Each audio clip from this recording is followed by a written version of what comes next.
auxiliary bishop of New York, and when he was the promoter of the propagation of the faith, there was a big fundraiser to raise funds and then to buy dried milk to send out to the missions. Great. You know, so people, for like people who were starving, just Right. like starving children, and that was fun. It was raised through like collections and parishes, and Sheen had donated a lot of his earnings. We'll talk about some of his work on TV and stuff to the propagation of the faith, to the missions, but also specifically to this fundraiser.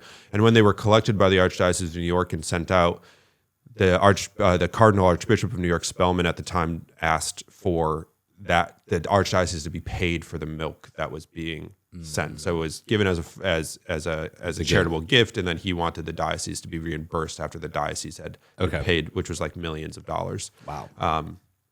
Sheen said, "No, we're not paying you for this thing, which was given by the people as a charitable gift to the poor. We're not paying for that." Yeah. So this argument got brought. So the two of them had an audience actually with Pius XII. Wow. Pope Pius XII at the time, and Pius XII sided with Sheen.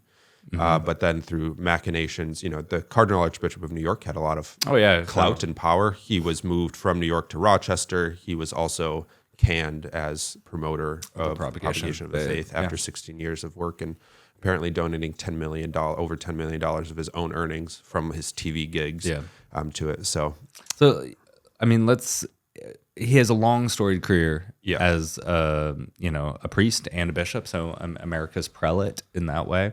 But he was also extremely visible. Yeah. And so he started doing not only work with the developing countries and the missions, but he also started doing evangelical work and teaching the faith. Right. He had a very, very deep heart for educating. Right.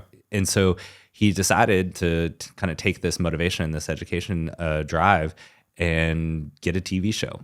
And so, right when TVs were ending up in the living room of every single American household, he got on those airwaves and started educating in the faith. He had a big old blackboard, and he would have a piece of chalk and write up there and things like that.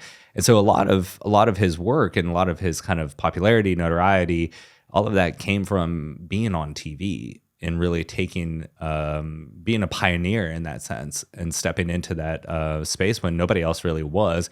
But he did so in order to educate people on the faith. Right.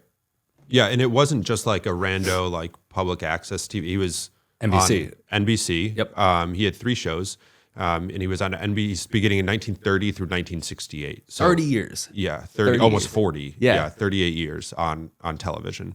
And it was primetime, evening slot. Like, it wasn't just like daytime, it was primetime television. He started for the first 20-ish years with the Catholic Hour on NBC. And then he had this show called Life is Worth Living for about 4 years, or 3 or 4 years, something like that, in the 50s. And then in the 60s, it was called the Fulton Sheen program. He won 2 Emmys for his work, which is incredible, on the cover of Time magazine. You know, like it wasn't... He was the most watched television show in prime time. Correct.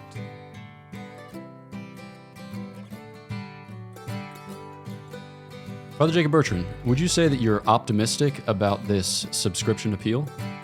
No. Would you say that you're optimistic about anything? No. Well, I am. Folks, go ahead and subscribe to the YouTube channel. We'd greatly appreciate it. Cheers.